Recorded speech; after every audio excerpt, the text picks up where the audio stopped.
So I'm Jason McLaren. I'm on the board of VotePR BC, which is the official proponent group in the referendum we're having in BC for proportional representation.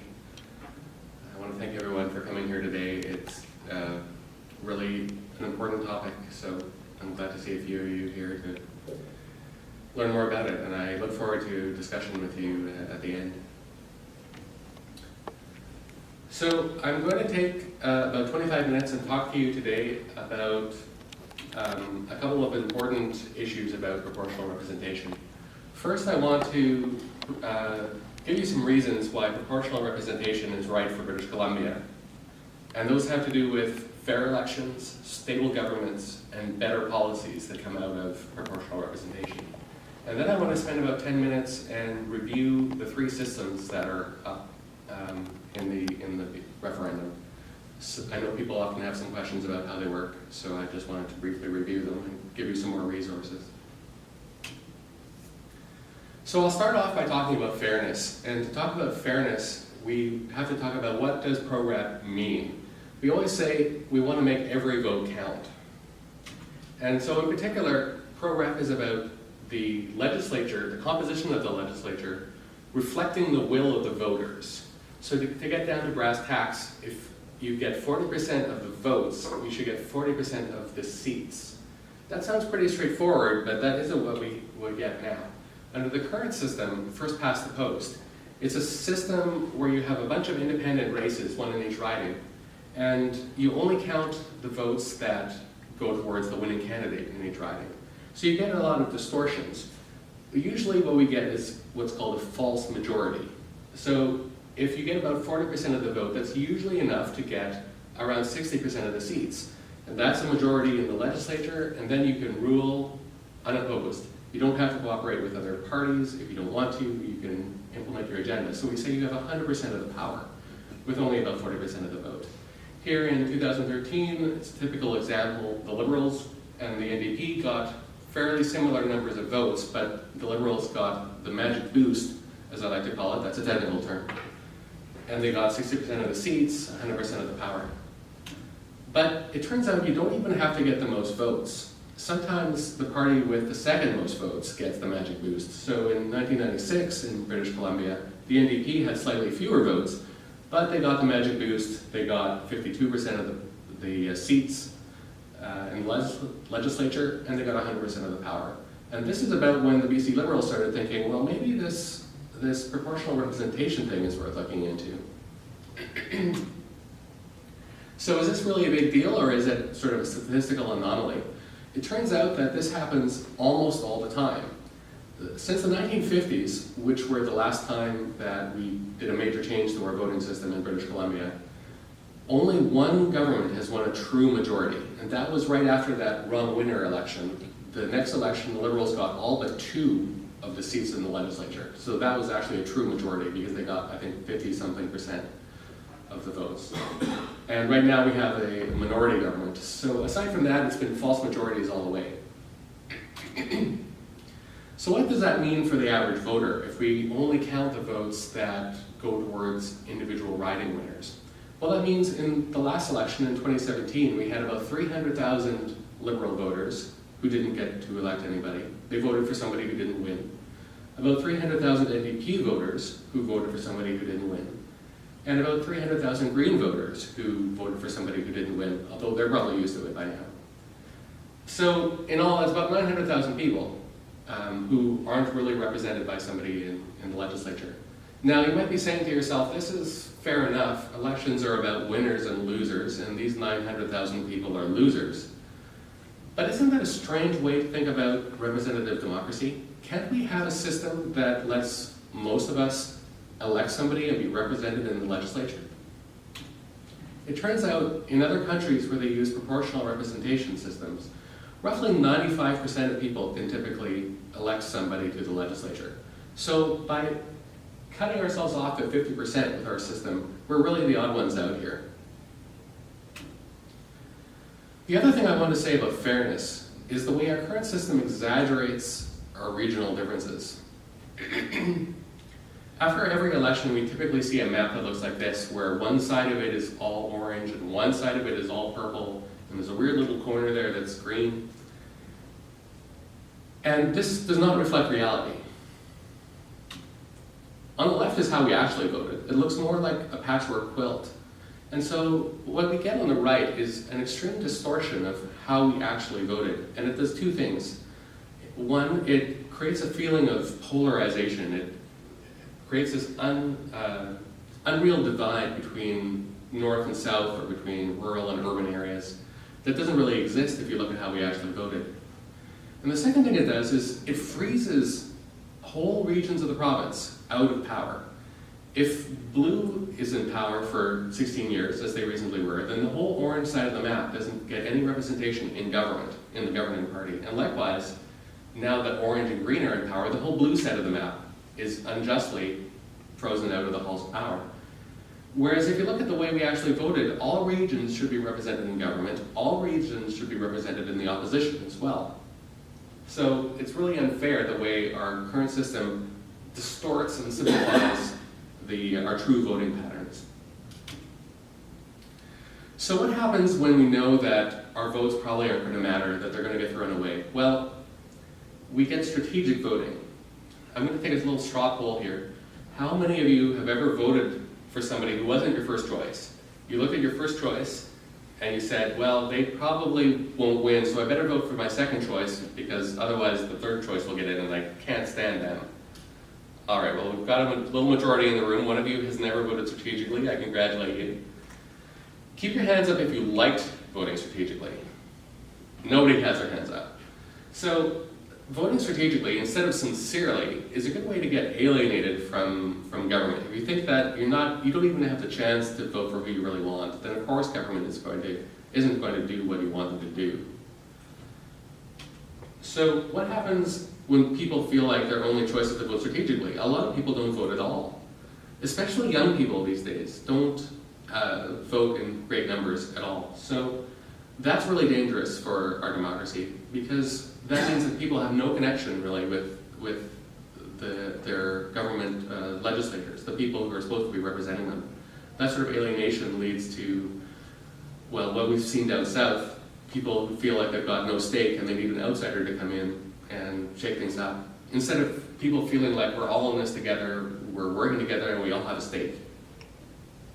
So what proportional representation does is it gives you that feeling that you have a say because your vote actually does matter and there's people in the legislature representing you. So under systems of proportional representation, countries that use them typically have higher voter turnout, about 8% higher than countries that use our system, because people know that their vote matters. And more importantly, they have higher voter satisfaction. If you ask people how satisfied they are with their government and with the policies they're passing, people in pro-rep countries feel better about the way they're being governed. So I've talked about fairness. I want to talk about stable cooperative government now, because that's the second advantage of proportional systems.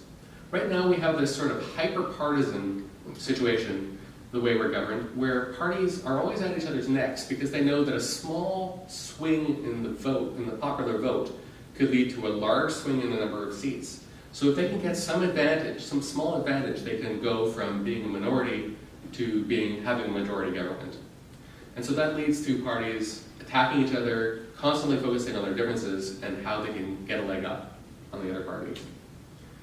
Whereas under proportional systems, you tend to have more cooperation because they know if they get 1% more of the vote, that's only going to translate into 1% more of the seats. So there's no need to trick the other parties into an election, call an early election. You have to sit down and focus not on what divides you, but on what unites you. What things do parties have in common? What can you work together on to get done?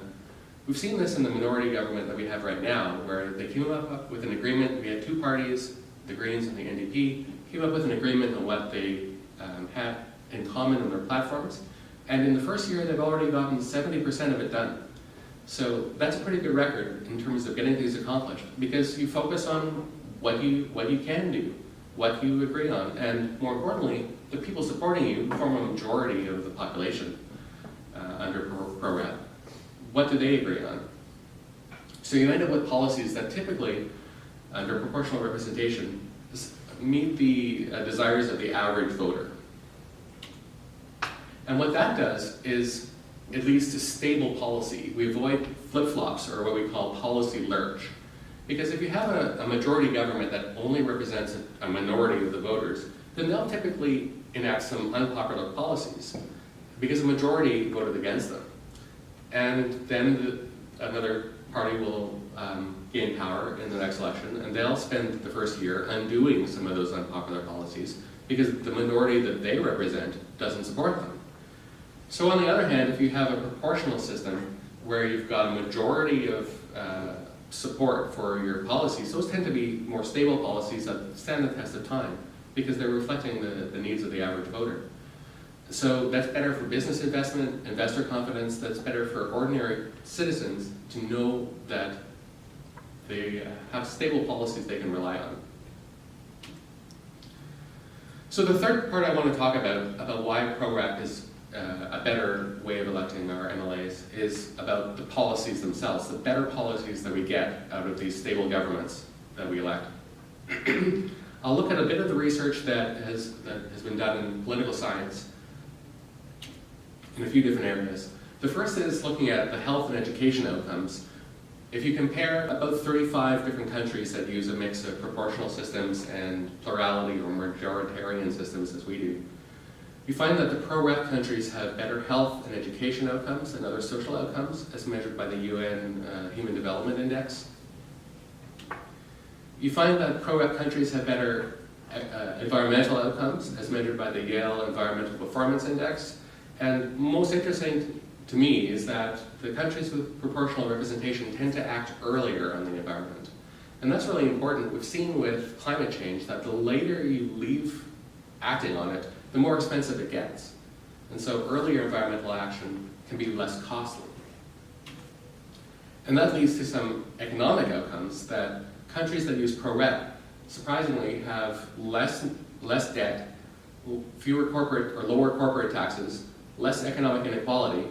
So in many ways they have better economic outcomes compared to countries that use first past the post. So we've seen that proportional representation usually leads to more fair elections, stable governments and stable policies, and better policies for the citizens being governed. So I think it's time that we join the 80 countries in the world that use proportional systems. We're one of the last 3 in the OECD that use first past the post. We've certainly studied it enough over the years. Since 1923, Canada has been forming commissions and writing reports about what should we do with our electoral system. Universally, they recommend proportional systems, and then for some reason we don't move to them. You can see the BC Citizens Assembly down there in 2004. So it's finally time we have a direct say in this now. We have a referendum, and I'm sure you're all aware that ballots are starting to come out this week. They should be distributed all over BC by November 2nd.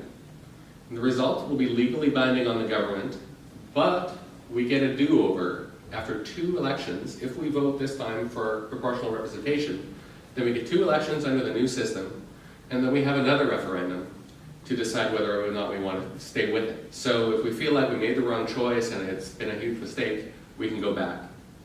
But I will say that every country that has switched to proportional representation, no country has ever switched back. But we do have that option if we feel like we made the wrong choice. This is what the ballot will look like. This is question 1. Question 1 is the most important one. It talks about, do you want to stay with the current first past the post system, or do you want to move to a proportional representation system? I've shown you how to fill it out there.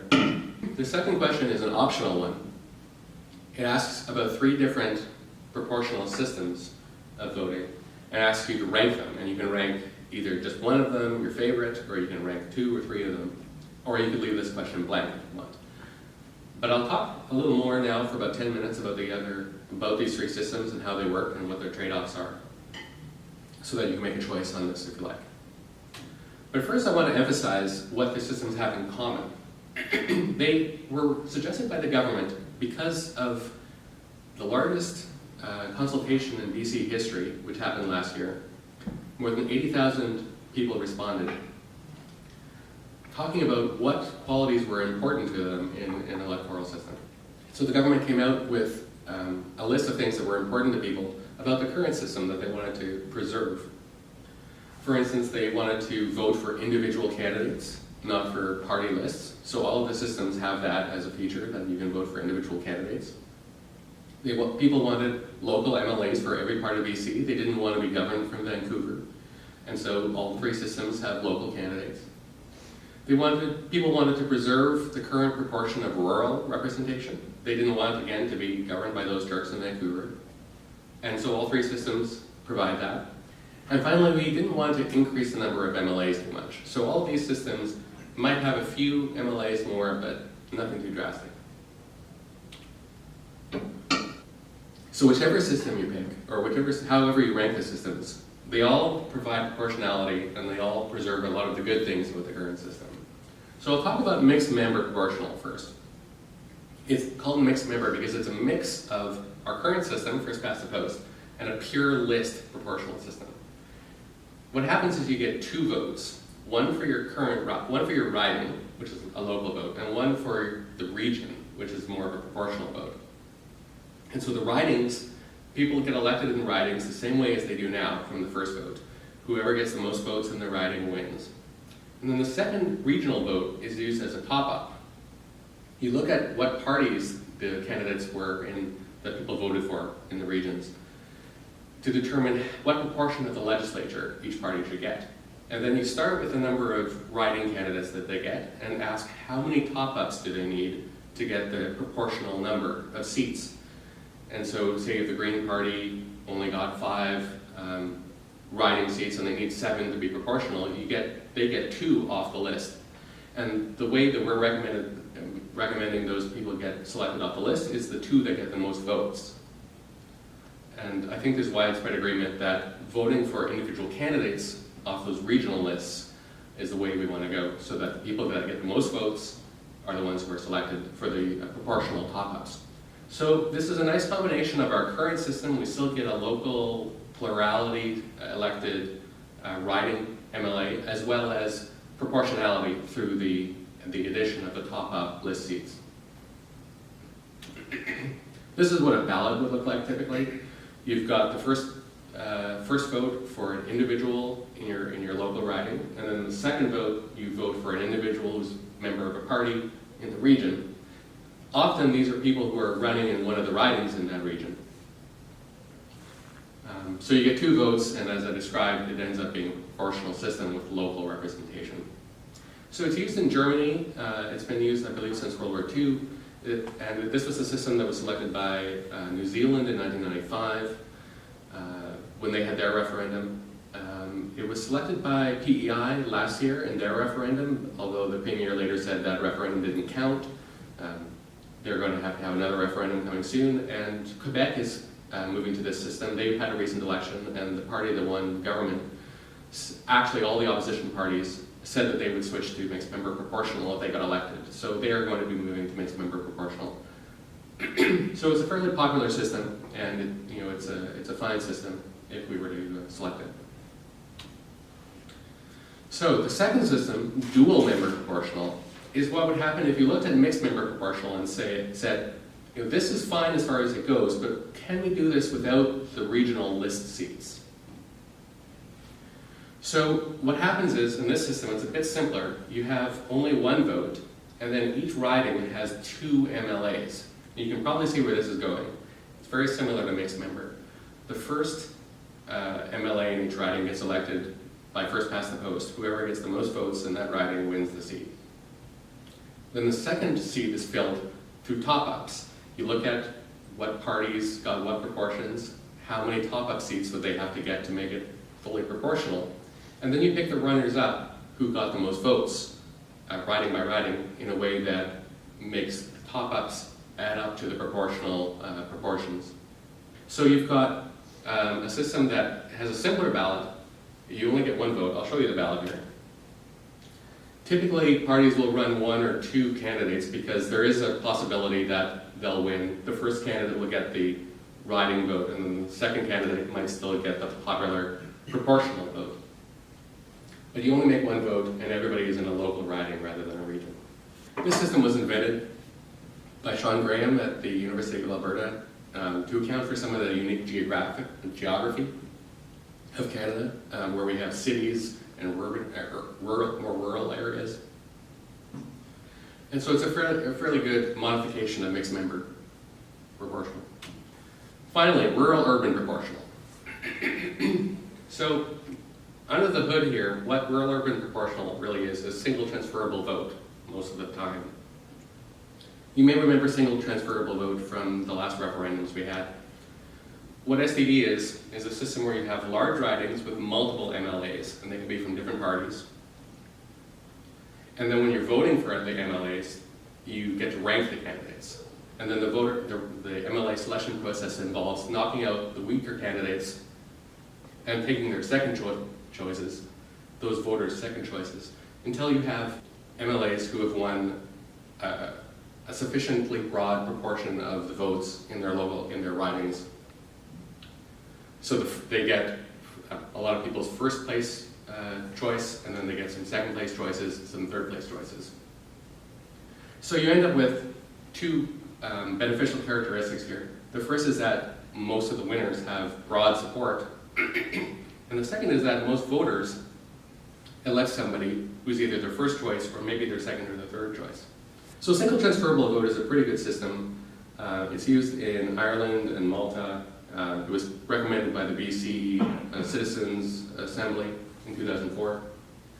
But one problem with it is that when you have very sparsely populated areas like the north of BC, the ridings get really big if you want to have a lot of MLAs there. And so what rural urban does is it suggests that we have a different system for those ridings, namely mixed member proportional. This has been done in other provinces in the past. Alberta and Manitoba both use the system of single transferable vote, STV in the cities, instant runoff in the rural areas between the 20s and the 50s. So we have a history of using STV in the cities in Western Canada, and so this would follow in that tradition. This is supposed to make it a little more clear how the ridings the votes are counted. You can see that Lauren already has enough votes to meet the quota, so Ella is knocked out. Her second place votes are distributed until everyone reaches the quota. Rather, not everyone, but as many people as we need. Maybe Sean gets knocked out in the next round as well. This is what a ballot typically looks like.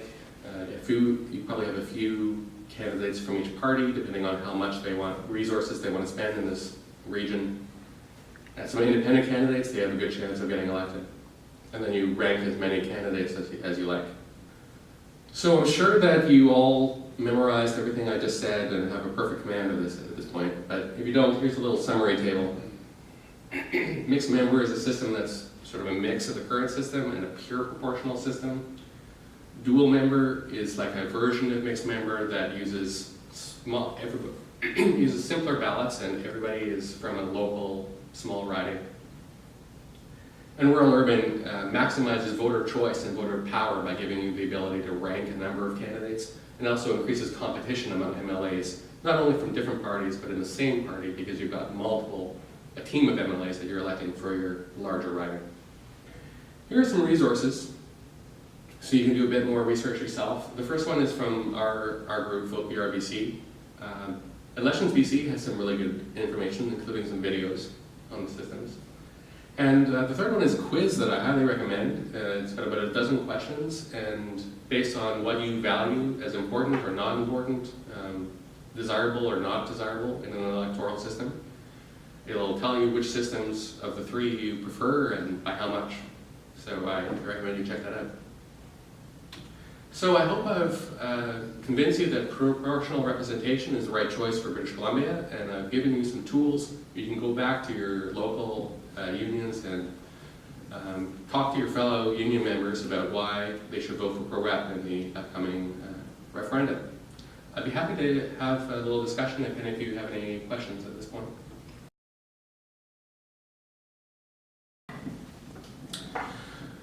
No, there isn't. If you get 3 electoral reform advocates in a room, you'll come out with 4 or 5 different systems that they prefer.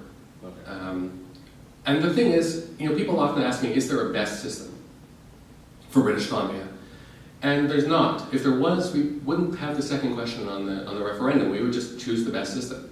But as I've tried to illustrate here, the systems embody different trade-offs among certain values. So if you value simplicity and small ridings with small numbers of candidates, you might like dual member proportional, for instance. But if you value powerful voting systems that let voters express a lot of choice, and you want large teams of MLAs that work together in a small region, then you might prefer rural-urban or single transferable vote. And likewise, if you want something that's used all over the world and is very popular in Canada, maybe you want mixed member proportional.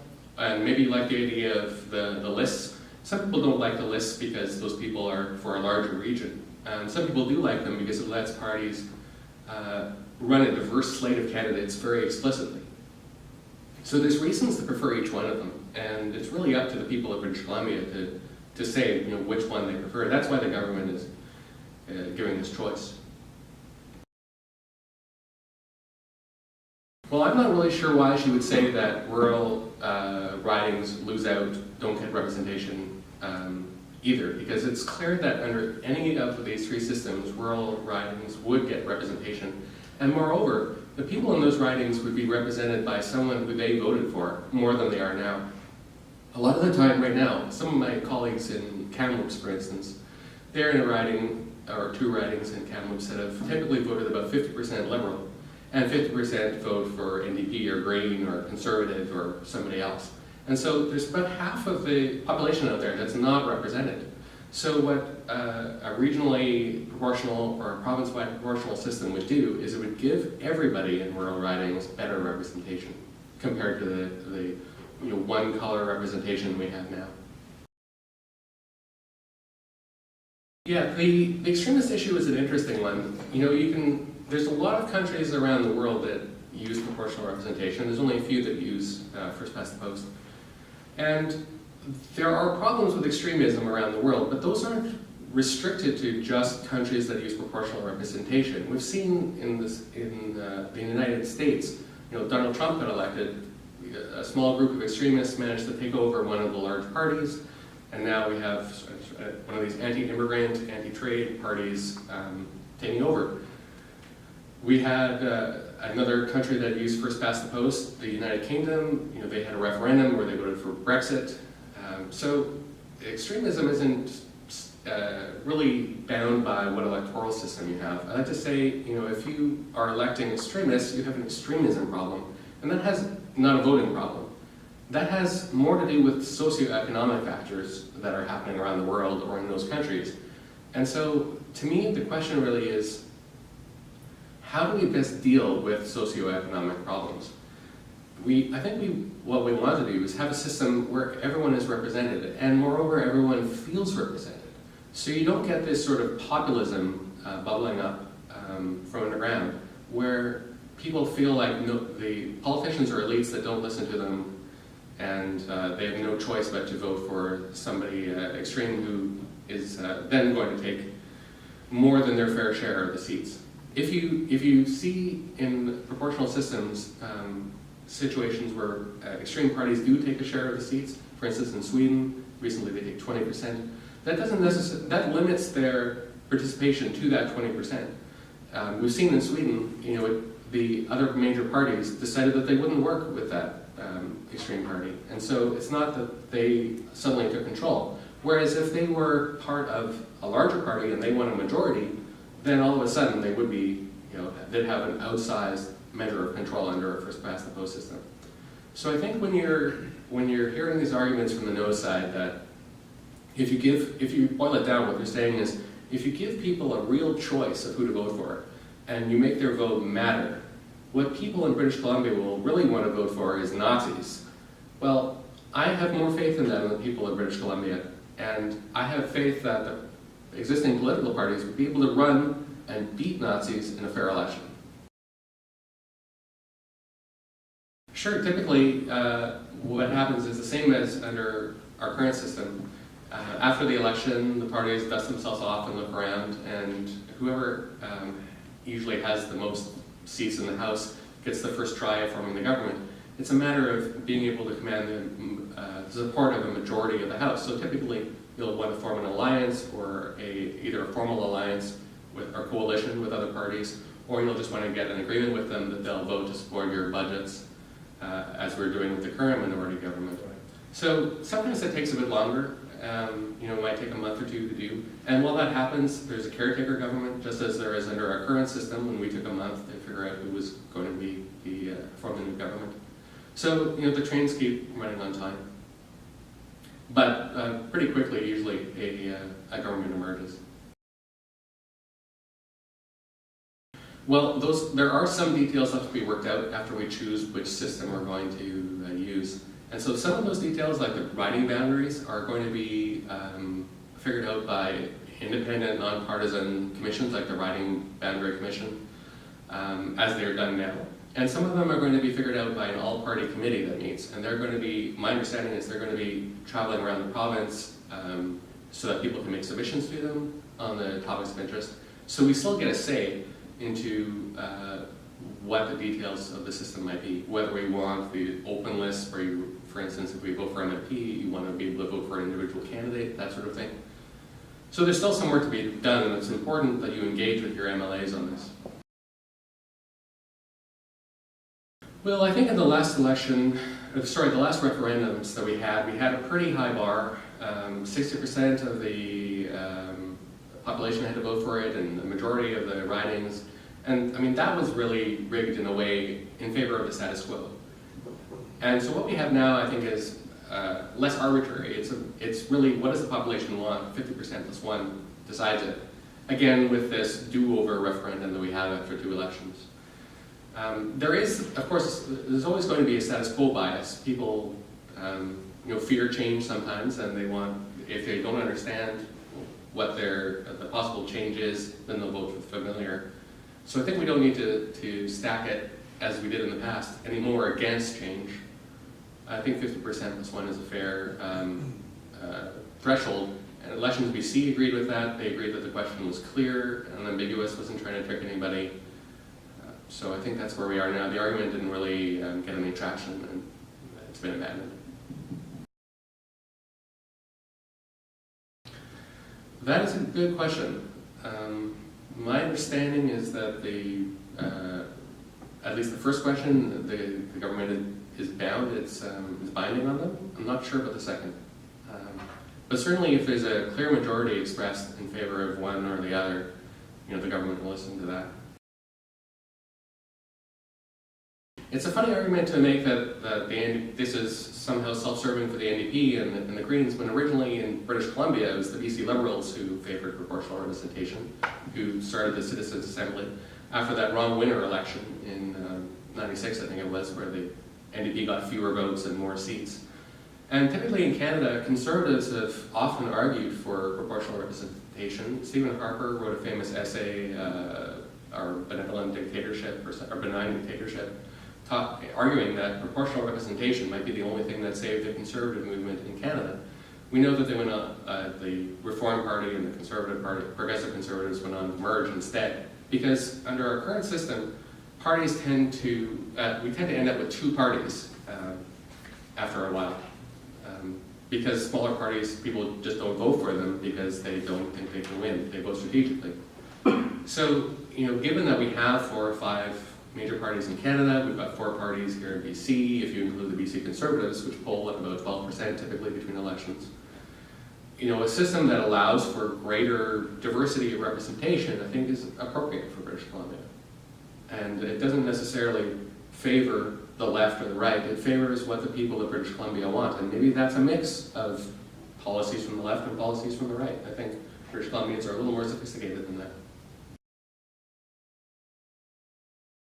Definitely, I feel like BC is at the front of something that's inevitable, something that's going to happen across Canada. We've already had PEI win a referendum on this. They voted for a proportional system. Now the Premier annulled that referendum, said it wasn't binding, but they're going to have another one at the next election. Meanwhile, Quebec had an election, and the winner of that election, who's now the government, they've said that they're going to implement mixed member proportional. The Yukon is looking at it right now.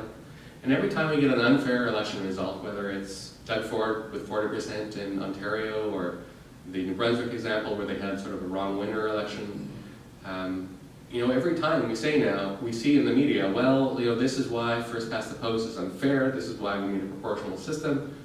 You may have seen Andrew Coyne's column in the newspaper this week. Proportional representation is coming to Canada, sooner or later. So I feel like it's kind of inevitable, and we have a chance to be at the forefront of this here in British Columbia. We have a long history with this, and we have an opportunity in the next month to vote in favor of the program. That's a good question. To my view, there are two different conceptions of how we should be governed.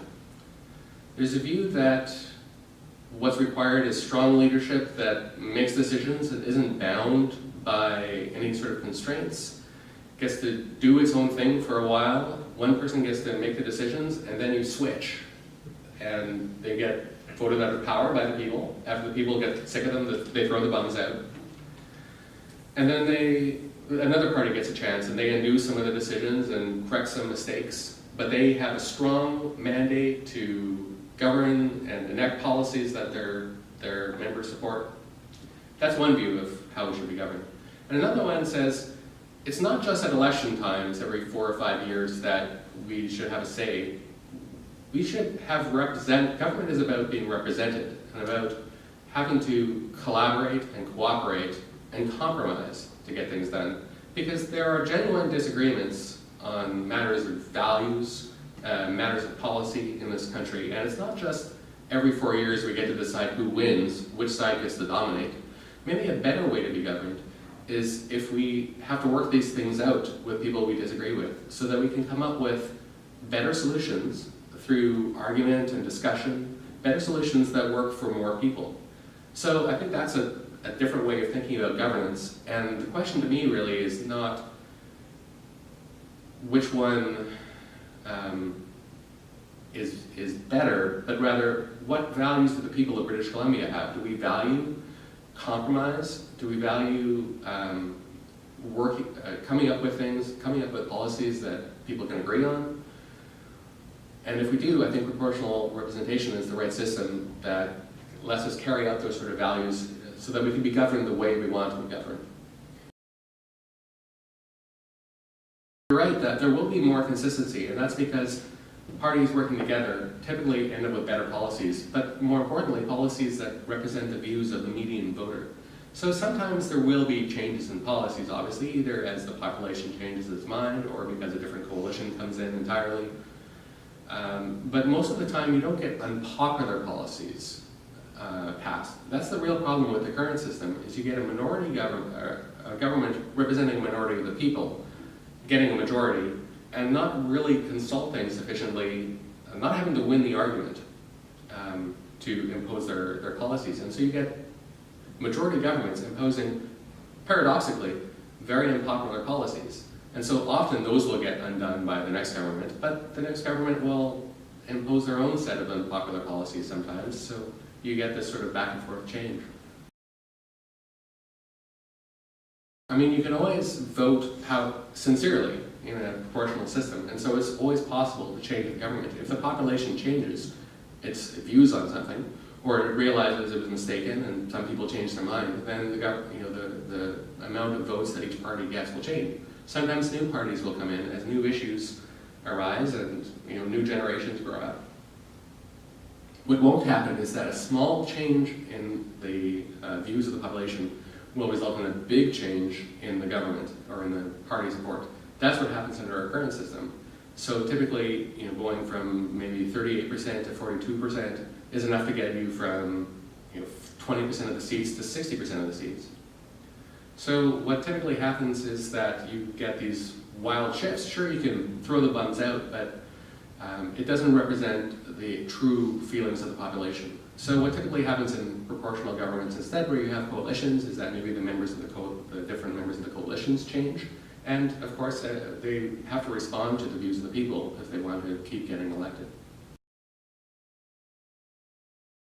Well, right now we have a lot of safe seats. Those are seats where, as Rafi Mayer said famously, you could run a fence post with hair. As long as they were from the right party, they would get elected.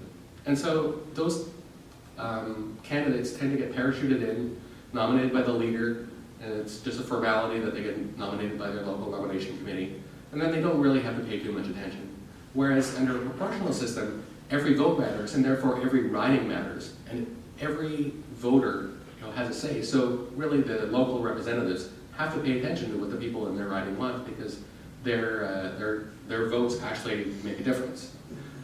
What also happens under systems where you have multiple members in each riding, like under dual member or under rural-urban, the single transferable vote system that the cities will use, is that you'll have different candidates you can or different MLAs you can talk to. They'll be competing with each other in terms of doing what the people, their constituents want.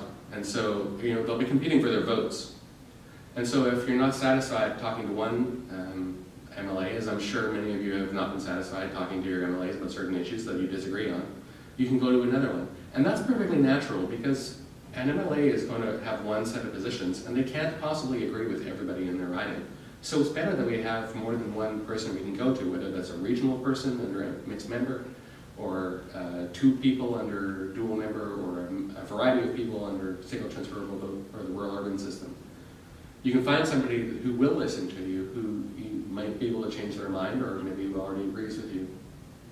So I feel like you have better relationship with your MLAs under a system where there's more of them and they have to pay attention to your votes. Well, Trudeau came in 2015 promising that it would be the last election under the first past the post system, and that they were going to make every vote count.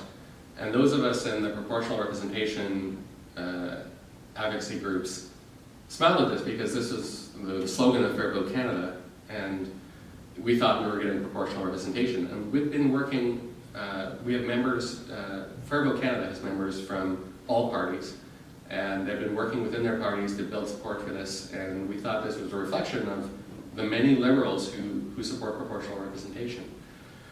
And so they got elected, and they had this, all through 2015, you may remember, I think it was 2015, you may remember the standing committee that toured the country. They came here in British Columbia, and a bunch of us went to talk to them. They got comments from experts and from ordinary citizens, and overwhelmingly, I think about 80% of the people that they consulted with recommended proportional representation. But it turned out what Trudeau wanted was something called the alternative vote, or the instant runoff vote, which is another ranked ballot system with individual one-by-one ridings. So again, you still get those wasted votes, maybe fewer of them because more people get their first or second or third choice. But it's even more of a majoritarian system than our current system. And it tends to favor middle ground type parties, so you can see why the Liberals would prefer it. Some of the models that people ran show that the Liberals would get an even bigger majority with the way people voted under an instant runoff system or an alternative vote system. So that was what he preferred. He preferred a majoritarian system where it leads to a big majority, where you can make the important decisions without having to compromise. Whereas what people were really asking for, maybe unexpectedly to him, was a proportional system where it was all about compromise and finding an agreement and cooperating. So when those results came back, I don't know what went on inside the Liberal caucus, but they came out and they said, well, we didn't get agreement, and we've got these crazy, Marion Munsell stood up and had this crazy formula. She said, this is too complicated for the simple people of Canada to understand. We're going to stick with the current system that protects us from extremists, some of the familiar scare tactics that we've heard. It was very disappointing. And when I go out on the street and talk to people, or I go door to door, people remember that. People say to me, oh yeah, that's that thing that, when I say proportional representation, they say, oh yeah, that thing that Trudeau said he would do, but he broke his promise. So it did us a favor in a way that people now know what proportional representation is without us even having to talk about it, because the federal government did such great consultation work on that. But they broke their promise, they didn't come through with it, and so we have to push even harder here in British Columbia to show that it's not a scary thing, it's something that will be beneficial for British Columbia.